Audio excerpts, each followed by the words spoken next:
We have details of these stories and more, including sports and entertainment, if you stay with me over the next 60 minutes. Let's begin this afternoon from one of our biggest stories we've been following for some time now. And 2 suspects are currently assisting police with investigations over their role in the alleged killing of 5 minors at Nyinawusu on December 16. They've been transferred to the Kupon District Court for their case to be heard. The judicial prosecutor, DSP Sylvanus Dalmeida, told TV3's William Evans Inkum Thursday the magnitude of the case requires it be moved from the Inkaria Circuit Court to a higher court.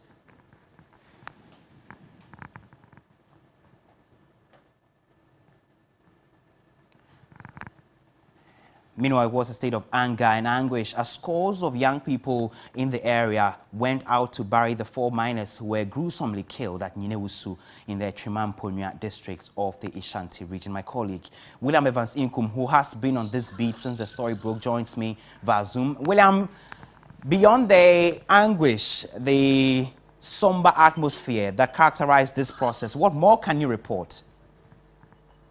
Well, I can tell you that it is a bit volatile as far as Accra Bukrom is concerned, because now one would say reality is beginning to set in as far as the loss is concerned.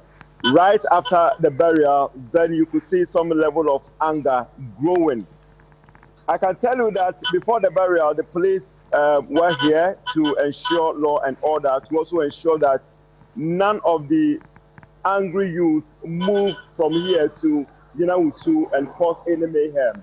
Right after the burial, they moved to other places as far as security is concerned. I know that they are also heavily present at Nyinawusu, where they suspect that there could be some reprisals, so they are there to foil any attempt. But at Akokra Bukrom, I can tell you that it is very, very volatile. The youth are very angry.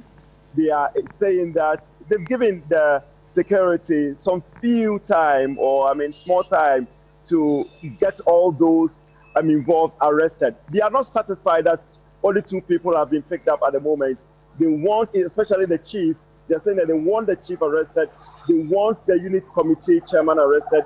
They want the assembly member arrested, because according to them, they think that they kind of fuel this whole thing, and that until they are arrested, they do not see justice being served on them. So they want them arrested before they can say that indeed justice has been done. And what about the relatives of these individuals who were buried? I know that they must be devastated by all that's been happening in the last few days in that community. But when you interact with them, what's the sense, the talk of town amongst the relatives themselves? Distraught. There's no better word than distraught. These are guys who are breadwinners. One particular guy, a 17-year-old guy, and his death has caused a lot of uproar as far as that community is concerned. They are not happy at all, because, like I said, they were breadwinners.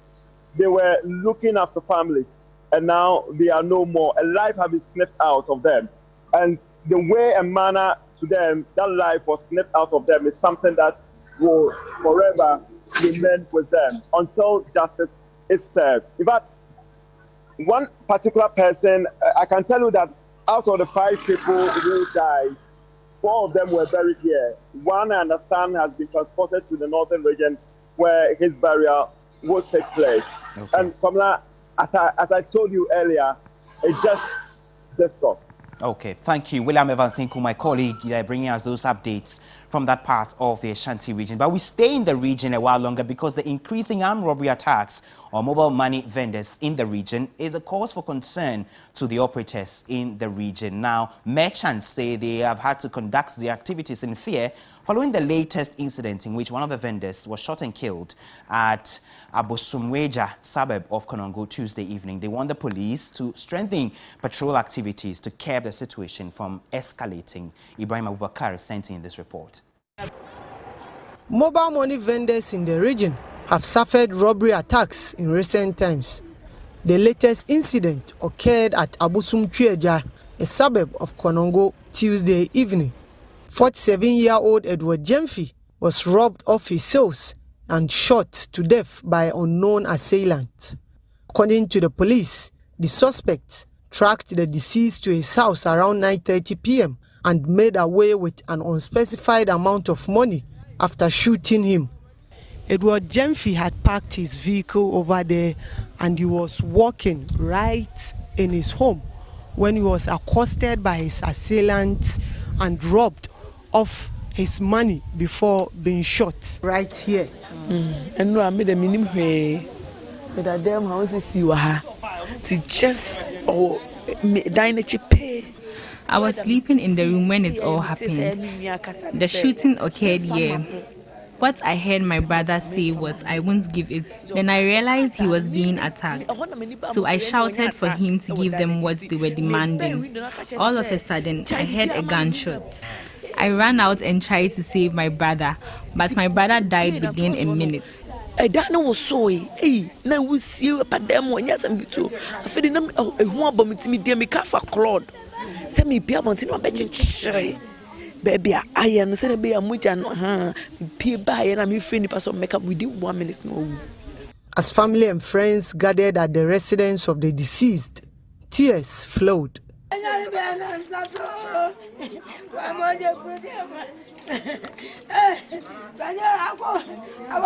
They mourned their loss amidst shock. Here is a new site. From here to town, where the police station is far. So if the government will permit or come and make some police patrol here, bring police patrol around these areas, it will be better. Jemfi left behind a wife and 4 children. I plead with the police to find the killers of my husband and kill them too. The incident has created fear and panic among mobile money vendors in Konongo. We're worried with the recent attacks on mobile money vendors. I now close early so to secure my job. Government should give us security. We are hearing they want to introduce e-levy. That money will be generated by our operations, so government should act. The Ashanti Regional Police Command is on high alert to arrest the suspects. Undisclosed amounts will be given to anybody who help in getting these perpetrators to be arrested or to get them to book. So anybody who has any information, no matter how scanty the information is, you should let us have it. We manage it and then we'll get to the bottom of this matter.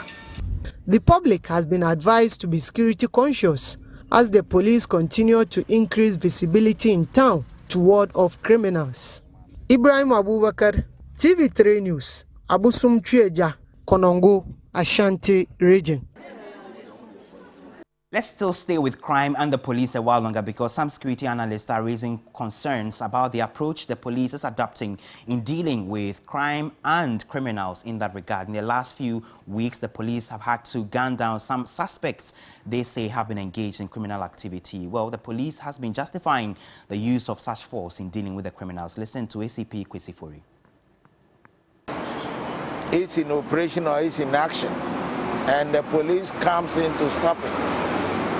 It is their responsibility to submit themselves to the law, and the police are agents of the law. And should they fail to respect the laws of this country, should they fail to submit themselves to the law, but rather decide to use violence, to use means to perpetuate their criminal agenda, showing gross disregard to the law, to kill, maim, and rob people of their properties. The police, as a law enforcement agency, has the backing of the law to defend the good people of this country, to protect them from harm, to secure their environment for them to go about their businesses without let or hindrance. And by so doing, the police my resort to our rules of engagement, making sure that the criminal is contained, making sure that that criminal is arrested.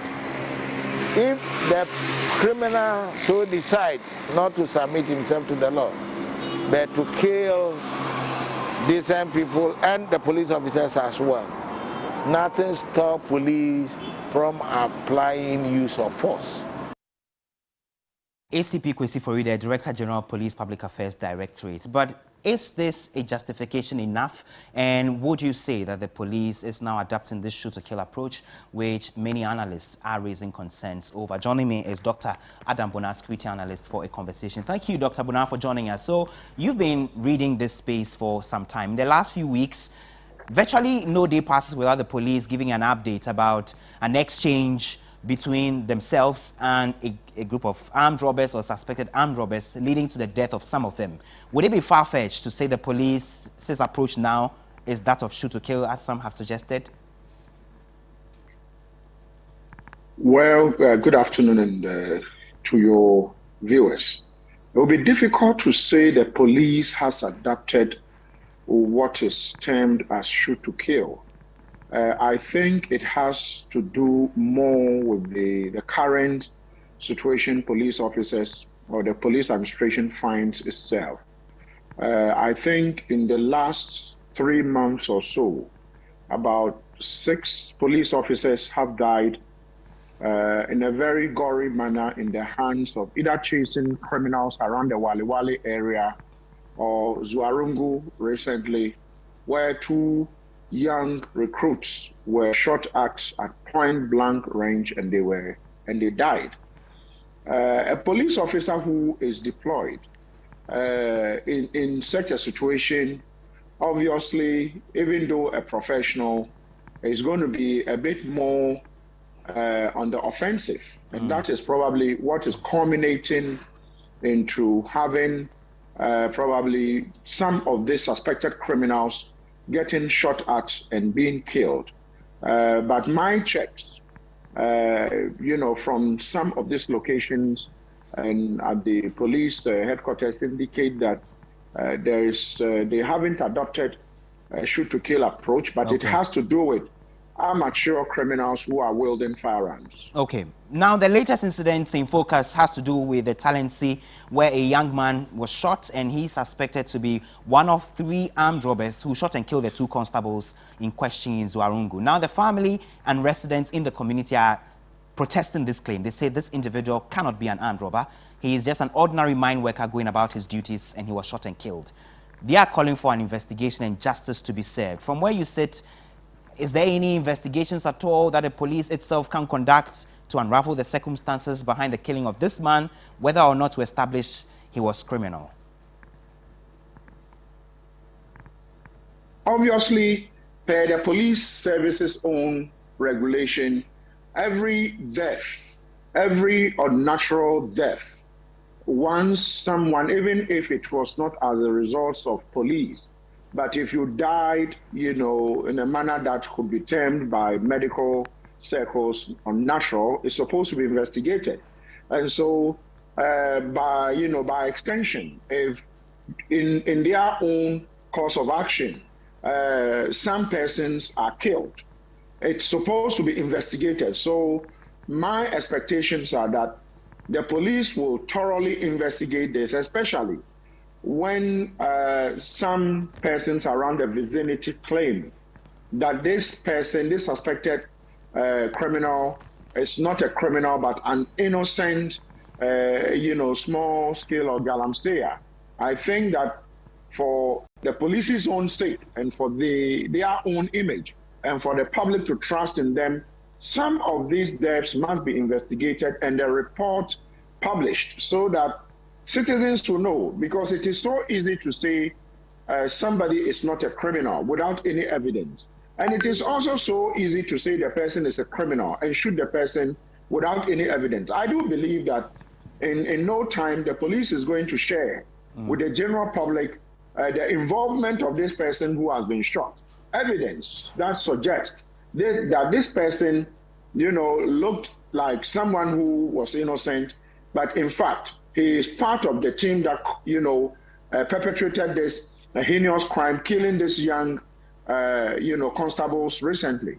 And so for me, we've got to be a bit careful and measured, and not to be on the side of the police, and not to also be seen not to be on the side of the criminals. We've got to be very fair and balanced when we are having these conversations, because if you ask me from research point of view, there are too many hoodlums, too many amateur, young people holding firearms and are ready to kill. They don't care if you are a police officer or a civilian. They'll kill you once they want just your phone. So we've got to be very balanced with the way we discuss these issues, especially in the media.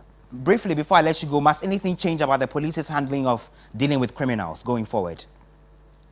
Well, some of us in the past have suggested and, recommended that dealing with some of these criminals should be, call it intelligence-based. I know they've improved intelligence a lot these days. The national security, I think they seem to be doing a lot more work with the national security. But once it is intelligence-based, I think that it will be recommended that they are able to capture those they can capture, so that they can get a lot of information from them instead of shooting them. But if there need be, and they are, a gun is pointed at them, I do believe that the law allows them to resort to the use of, to self-defense.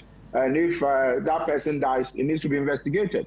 For me, this will be my recommendations immediately. And the criminals, I think that you can see police everywhere. So why do they still go on with firearms trying to harm people and harm police officers? They should stay away from their nefarious activities and look for something better to do. Thank you, Dr. Adam Bonad, the security analyst, speaking to us. I appreciate that you could join me on this conversation. Let's take a step away from crime and do some health-related stories, because the Ghana Medical Association says the escalation in cases of COVID-19 is likely by the Omicron variant, which is highly proving to be more transmissible than the Delta variant.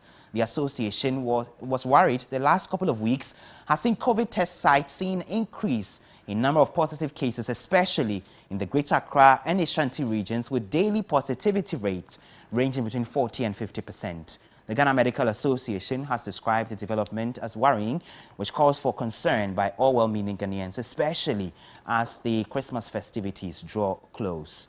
And we know the festivities are usually characterized by large gatherings. Well, statements from the GMA, signed by President Dr. Frank Srebwo and General Secretary Dr. Titus Bayo, urged the public to, among other things, take advantage of a vaccination drive to get vaccinated.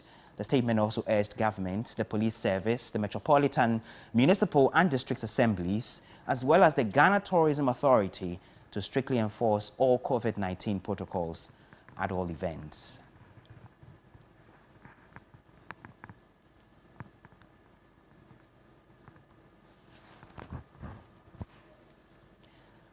Well, on Wednesday, 15th of December, when President Akufo-Addo gave his 27th address on the measures taken to deal with the COVID-19, he gave a number of active cases at 973 as of December 12. Well, between then and now, the active case count has since skyrocketed, hitting some 3,165. So let me show you what we have. So there you go, 134,555 total confirmed cases of COVID-19 since the outbreak sometime in March 2020.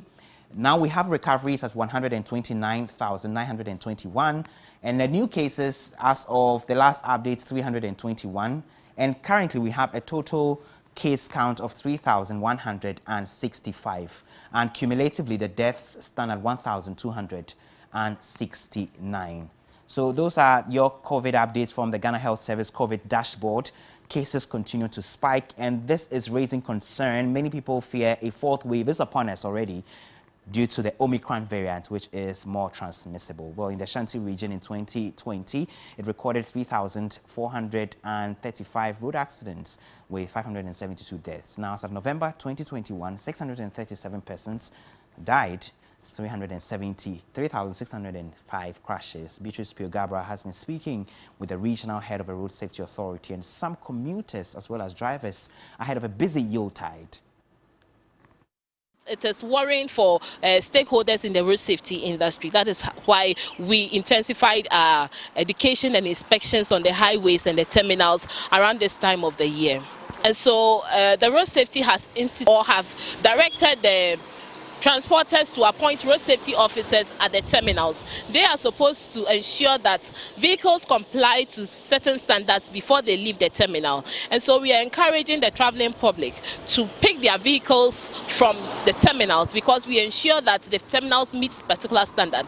Long journey vehicles that run 500 kilometers or more than 8 hours are supposed to drive with 2 drivers or go for the journey with 2 drivers. The other driver will take up the journey when the driver has elapsed 8 hours period of driving. Brunye bay, yese ebo ahe asiesie.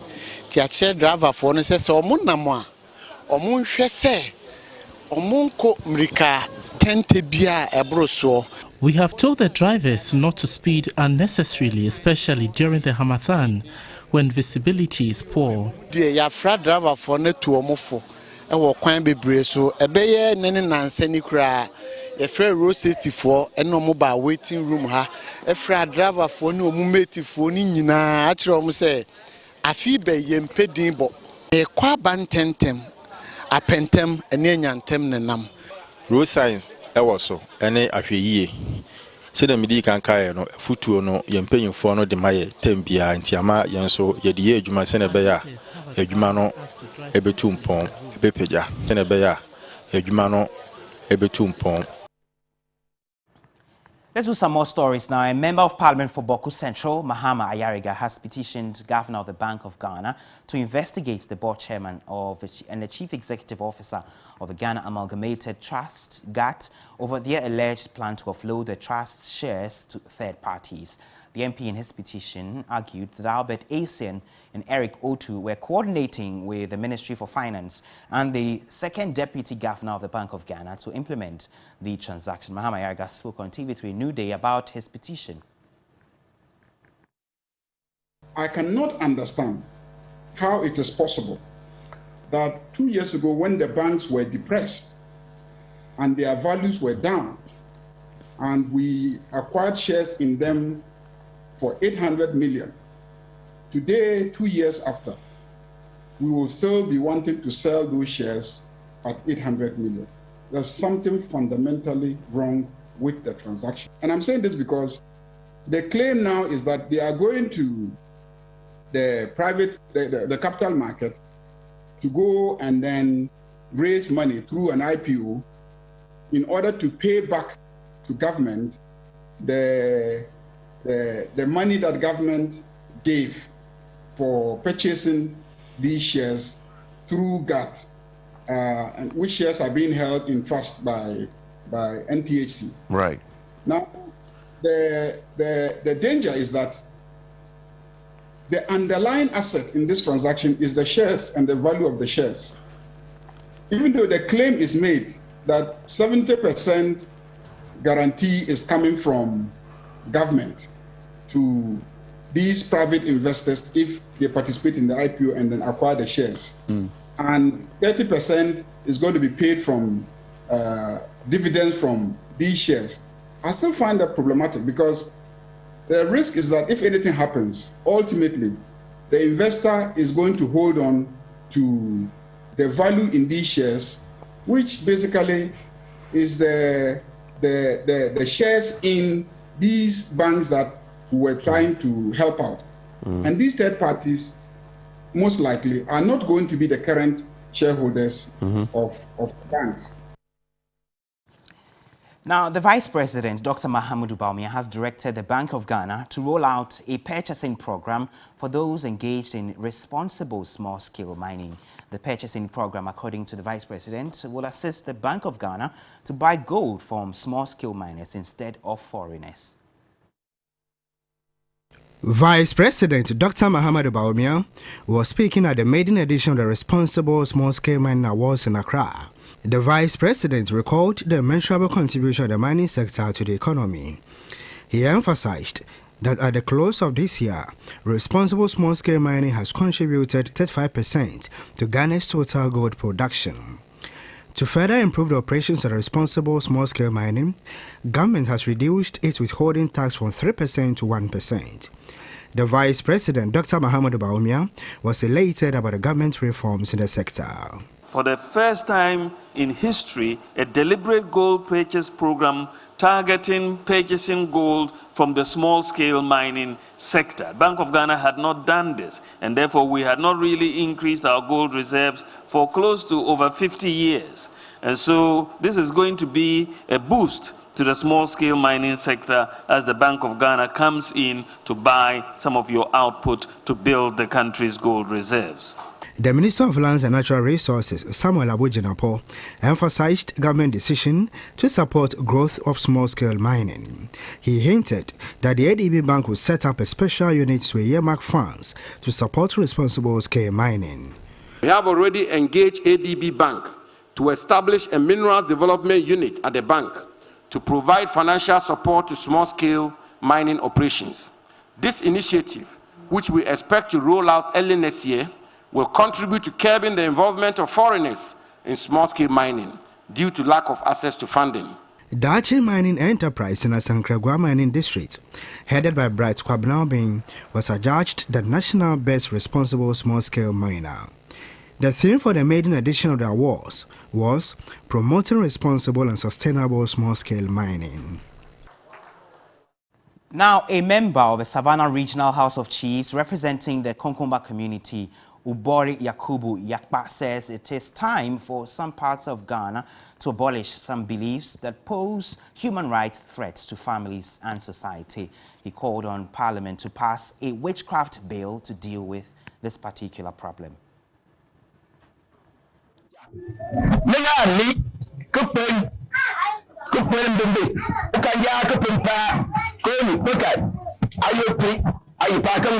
It is absurd for us to always align misfortunes to witchcraft. Anytime something out of the ordinary befalls someone, it is either the grandmother or any old woman who is responsible. How can a dead person be made to identify the killer? I think it is time for Parliament to look at a law that will punish people who accuse others of witchcraft. There has been a series of witchcraft accusations in the East Gonja municipality, resulting in the lynching of 90-year-old Equiadente in July 2020.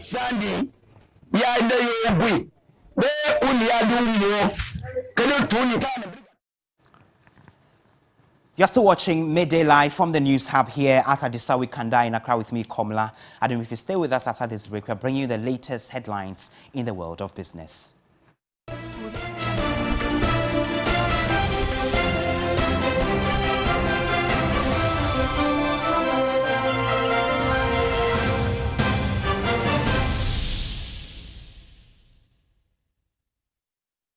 I'm going to interview Zuzum right here in my house. Hey! Look up there. Why are you using inferior pen? It was a mistake. I no check. Acrobat2, I'm going to knock you out. I know, sir. You deserve quality. Don't make mistakes. Stop! You did the right thing. When you are going to buy a paint, don't look left, don't look right. Go straight and grab the luxury acrylic paint. No be any painting be paint. The luxury acrylic paint. Paint champion. From 1st November to 31st December, TCL is giving away up to 30% discounts on all the appliances. May switch from this TV to TCL Killer TV. May switch from this washing to this TCL washing machine. Let's switch it from this heat to this TCL AC Papa. Run away. May switch it from this old fridge to this brand new TCL fridge. May switch it from this bomb phone to this TCL phone. T-Switch is here to enjoy lots of giveaways and exciting deals in the TCL Feast of Christmas promo. Up to 30% discounts on all TCL appliances from the 1st of November to the 31st of December. Bronya Beye de TCL, the creative life.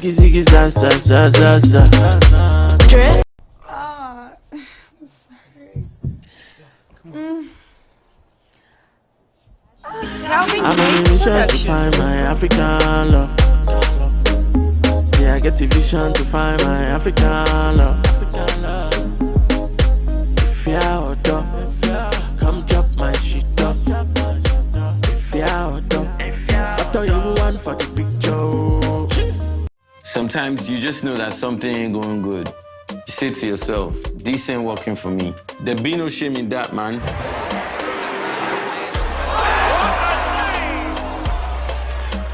Like when you don't got it?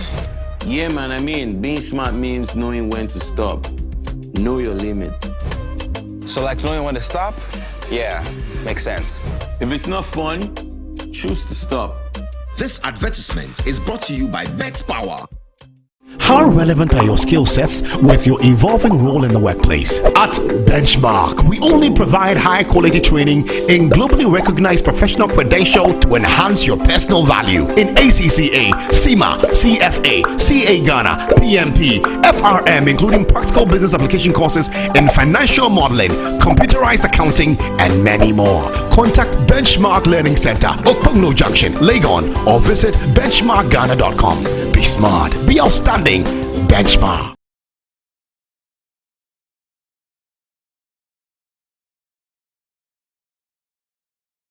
It's about to get more sporty with a touch of super entertainment with your favorite stars. Times we play the Quick-Tinga, the Chaskele, the football. Who should I take? Sonny Cruz? Why? While keeping you up to date with every trending issue in your world of sports on Warmer Plus. But in comes Thomas Tuchel and everything changes. And when he said he wanted to be better than me, I was happy. Let's keep it more sporty and super entertaining every Saturday on Warmer Plus, right here on TV3.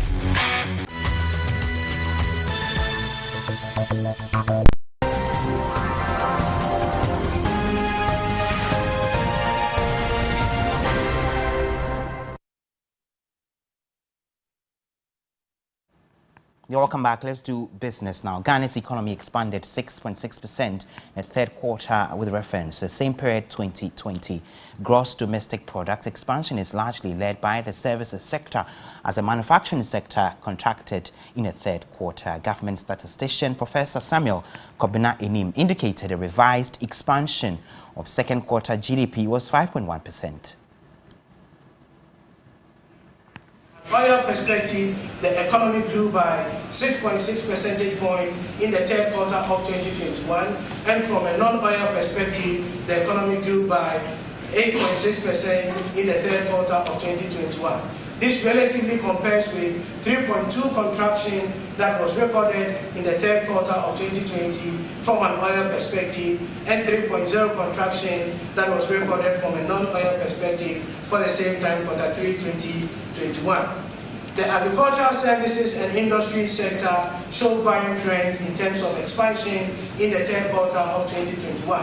While we did record expansion for agri 9.2%, services 13.4%, we saw a contraction in the industry sector by 2.0%. On a quarter-on-quarter basis, that is comparing the third quarter of 2021 with the second quarter of 2021, the economy grew by 1.6 percentage points, which indicates a 0.4 percentage variation when you compare the first quarter of 2021 with the second quarter of 2021, when the economy grew by 1.2%.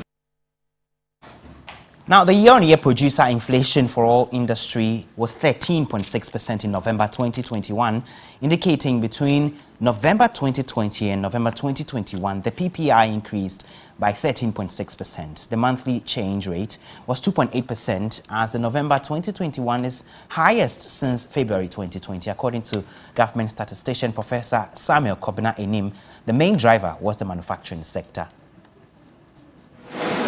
From a producer's point of view, on a year-on-year basis, prices of goods and services went up by 13.6 percentage points between November 2020 and November 2021.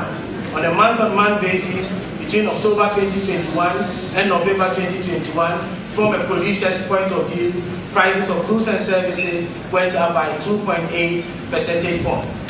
we saw the manufacturing subsector recording the highest producer price inflation on a year-on-year basis for the month of November 2021 with a rate of 20.0%. This was distantly followed by mining and quarrying 1.8% and utility subsector 0.2%. On a month-on-month basis, also from a subsector point of view, we saw the manufacturing subsector recording the highest month-on-month producer price inflation for the month of November 2020 with a rate of 3.6%, followed by mining and quarrying 1.9%, and the utility subsector did not record any change between the month of October 2021 and November 2021. With the current ongoing rebasing of the producer price inflation, we are hopeful that we're going to rebase our producer price inflation away from September 2006 to reflect current happenings in the economy, i.e. recent figures of 2019 and 2020. That'll be all for business this afternoon. There's a lot more after this. Please stay with us.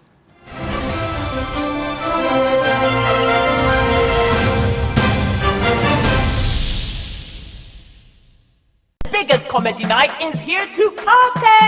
Romana's Incomplete 3. Hashtag the party experience. Christiana Law, when you were not married and someone married you, you started singing Amena Loko Loko Vimufa. Yes, you are playing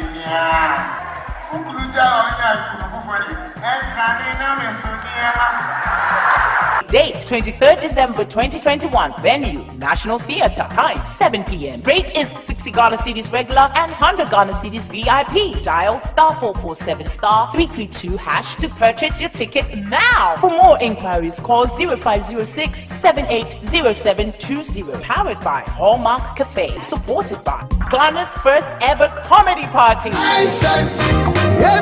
Hisense Ghana Mobi Bia Fishiapa. Experience the best Christmas sales ever at Hisense. Take part in the Hisense Bronya Don't Call Me and get a real discount on all products from 18th of December to 8th January 2022. You can always trust Hisense for best quality, durability, efficiency, affordability, and style. Hisense has the widest range of electronic appliances for your comfort. Whether you're looking for television, refrigerator, chest freezer, air conditioner, gas cooker, washing machine, smartphone, sound system, water dispenser, microwave oven, blender, rice cooker, kettle, or iron, we got it all. Get yourself ready, and when it's time, confidently walk into any Hisense showroom and get yours. Hisense is the only electronic company that gives you 5 years manufacturer defect warranty. Hisense, everyday prices.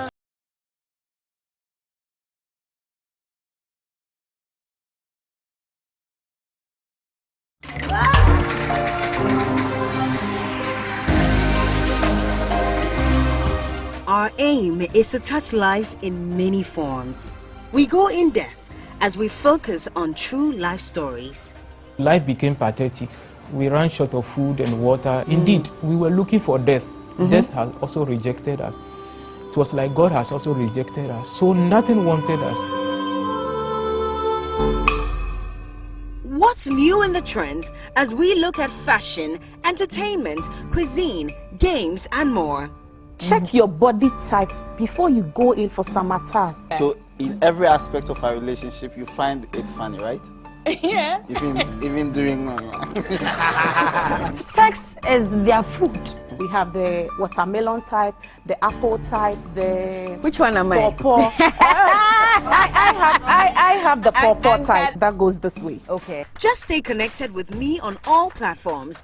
Oh, and share that story to be heard by simply reaching out to us on all our social media platforms with the hashtag The Day Show.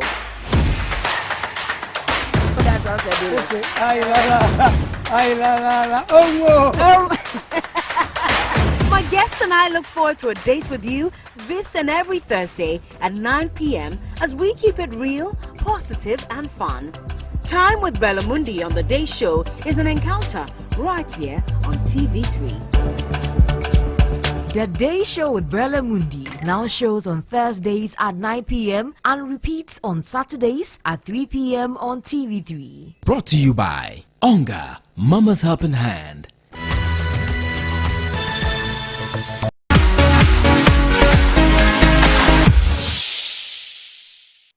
Let's do entertainment this afternoon. Now, your urban lifestyle radio, 3FM 92.7, has lined up a series of activities to excite Ghanaians this festive period. The 3FM Retro Party, which comes off at the Bayview Village later tonight, in an all-white party later on the 26th of December, will be perfect fun. Head of Events, Lifestyle and Entertainment here at Media General Kenneth Addo has been shedding some light on the events. Find a date to work together for those who were there way back in the 80s, the 90s, the early 2000s. And even for the young ones who have heard these songs, they want to come through and have a party on tomorrow, 23rd December. That should be fun. Do we have to dress like some of these? Or like, do we have to have a retro look? That's the whole idea. If you have the costume, if you have the apparel that you used to wear, like the fubus and all the jerseys and the durags and the handbands and the headbands and all those kind of costume, then you can come through with that, you know, tomorrow. So after tomorrow, we'll rest for 2 days.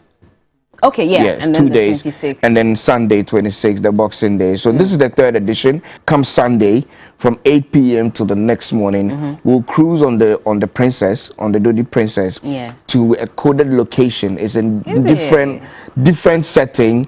Looks like an island, but it's not the Dodi Island. We're going to settle there and have a party there again. So that's how the party is going to look like. And so we're there till what, the end of that day as well? Till the next morning. So it's Sunday till Monday. So let's meet tonight at the Bayview Village at Atomic Junction. 7 p.m. is the Accra Retro Party. DJ Faculty, DJ Phil, DJ Bakayoko will be representing. Let's meet there tonight at 7 p.m. That'll be all for entertainment. Sports with Yalfo Sulabi is right up next.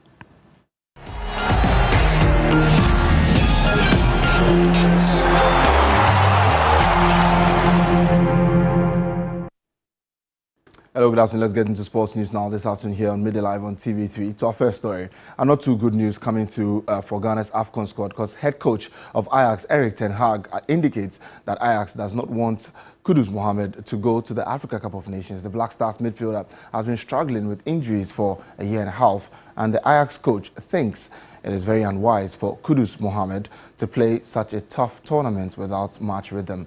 Now, Ajax cannot block the participation of Kudus, as the player has been called by the senior national team and the player wants to play over there himself. Now, Kudus has only appeared 6 times this season due to an ankle injury and a broken rib. Now, last season, Kudus struggled with a meniscus injury and played only 882 minutes in 22 matches. The 21-year-old Kudus has so far played 10 times for Ghana and has scored 4 goals in the process.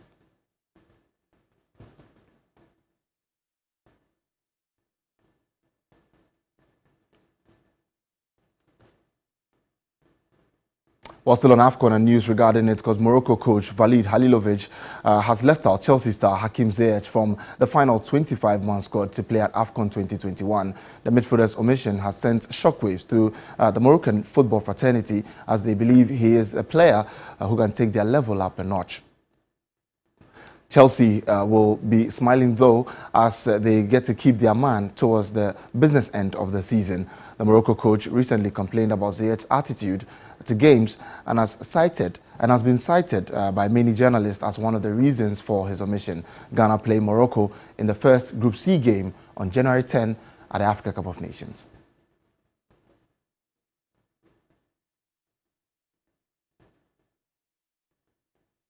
Well, now to news regarding the Carabao Cup, because Arsenal are set to face Liverpool in the semi-finals of that competition, while Chelsea will take on Tottenham Hotspur.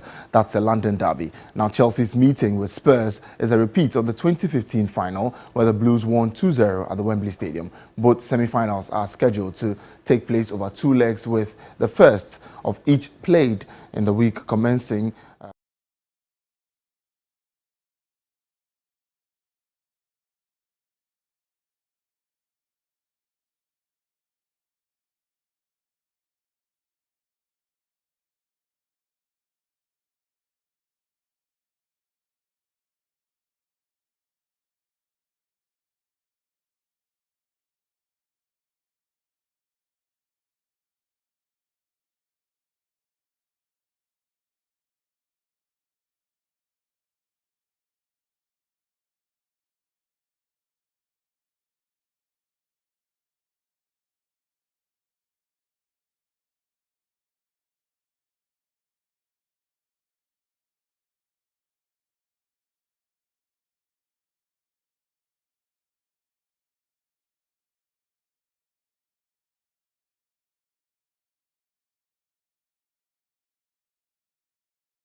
be fixed.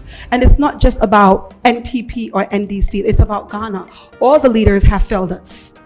If Kwame Nkrumah didn't do what he did, would we be here today? If he didn't start the foundation, lay a foundation for us, would we be here today? What foundation are our leaders? Please, slow down for your honor, okay? You don't understand anything.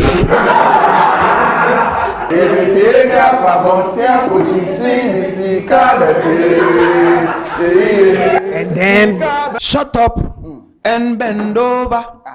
Let your backer do the talking over. So back up and bend over. And let your body do the talking over. So pass me the dutchie. Pretty girl, come wine pon me cocky. 10 toes, one girl, make you touch it. Touch it, touch it, touch it. The wait is over. The most celebrated, multiple award-winning courtroom drama series in Ghana is back. Kijitia versus Makola, where the streets meets the law. It's bigger, better, and stacked with more humor. Kijitia versus Makola. Brand new episodes. Kijitia versus Makola every Saturday 9 p.m. and repeats on Fridays at 2 p.m. on TV3. Brashi. Oh yes, I'm nobody expect Giovanni, no Giovanni. So now Akabene is out.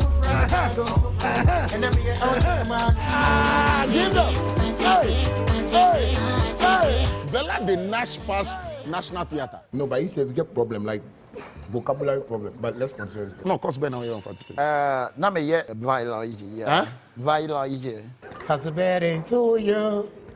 Happy birthday to Stone Boy. Bafira, shared among us.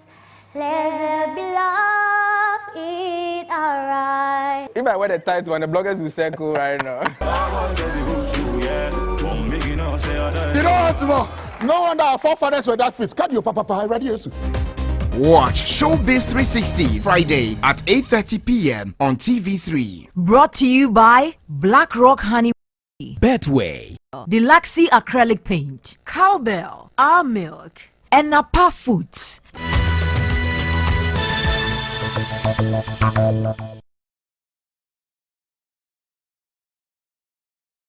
The most anticipated time of the year is almost here.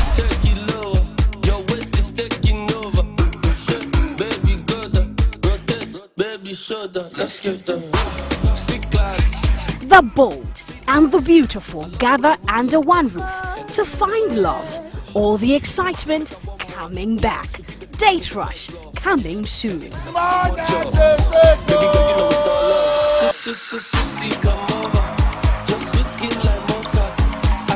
Date Rush Season 6 coming soon on TV3. Date Rush is brought to you by Rush Energy Drink. All-white party on the lake. This Christmas, experience the 3FM all-white party on the lake. Yes, this time it's the float edition with great experience whilst we cruise on the Dottie Princess and party hard happening on Boxing Day, 26th December, amidst super exciting activities such as beach soccer, live band, pool party, swimming, jet ski, bonfire, and drink ups. It's an all-night fun party from 8 p.m. to 6 a.m. Rate a cool 350 Ghana cedis for singles and 600 Ghana cedis for double. Man, that's so cool for so much fun. A little party never killed anyone. Join us in your all-white attire. Life is a party, dress like it. The all-white party is brought to you by 3FM, Volta Hotel, and Dottie World. Front Travel and Tour, African American Beauty Academy. For reservation, please call 0546 063 747. Sponsored by Johani Auto Cooling Center. All-white party on the lake. Sekuna Brunya, Obella Sibio, a Japanese Kadabaya Doda D ball, Ezibida, or your door rough, Savannah action abaye. Sekuna Brunya, Connect FM Brunya Chaza, yes, Roma second deep. 1 week, and the Yazis was a display was for one and some, but no Sabra of your woman, Sansa Tossing. I film with Tenna, our profana was a bay, also trade and exhibition, a vital unit for business growth. You did it, say, was why the party there today? Oh, your second youth center, Kundum Square, and now confess on Quadwa. Osha Sunday, 19 December, Zekes Sunday, 26 December. Your second Bronya, Rebeshia Padisa, the Dofuna for Fufuninara, Mayanya Setans Kakra, a pedemo review with the Ruasa, Franya 0244 244 027 and 0545 572 856. Connect FM second Bronya, Yanara Yaniso, Nafia, no, yes, Samara Mamma, Porta, so, or yes, Samara Papa, Total, so what on the year, Connect FM, yeah, one number, Yaba.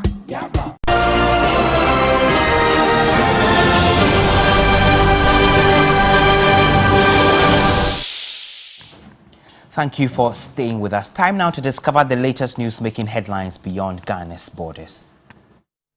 The World Health Organization's Director General Tedros Adhanom has warned that blanket COVID-19 vaccine booster programs will not bring a definite end to the global pandemic but prolong it. His comments come as poorer countries struggle to vaccinate their populations because of unequal access to immunizations. While U.S. health officials urge citizens over the age of 16 to receive their booster shots in response to the spread of the Omicron variant, many countries have still not administered initial doses of the COVID vaccine to the majority of citizens. Wealthy nations largely regard booster shot programs as the answer to the rapid spread of the coronavirus's latest variant, but during a media briefing on Wednesday, Tedros stated that doing so would achieve the opposite effect. Tedros stressed that vaccine inequality will allow the pandemic to continue. Countries with low access to initial doses of the vaccine will become breeding grounds for mutant variants of the virus. Health experts have warned that the Omicron strain was linked to vaccine inequality. Nigeria destroyed more than 1 million doses of AstraZeneca's COVID-19 vaccine on Wednesday after authorities said they could not be used before their expiration date.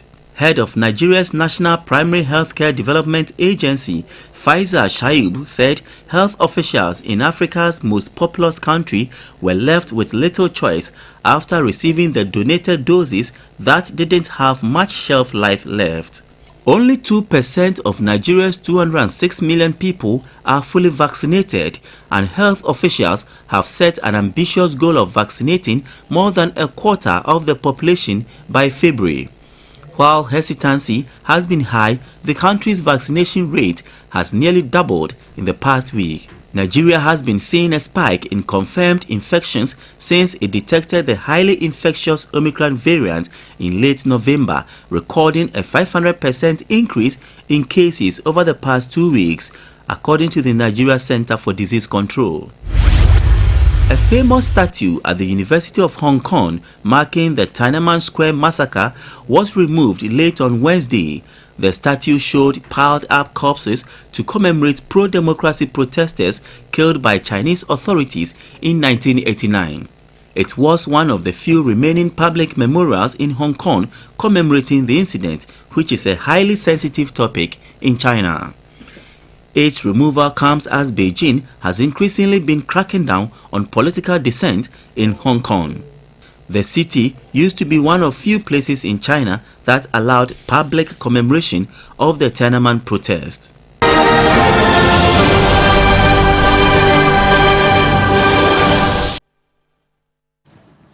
That'll be our show for this afternoon. It came to you live from the News Hub here at Adisawe Kanda in Accra. If you log on to 3news.com, you find a lot more stories there. I am Komla Adum for myself, the rest of this team. We say thank you for joining us and keep with us here on TV3 because we are the first in news, best in entertainment. Good afternoon.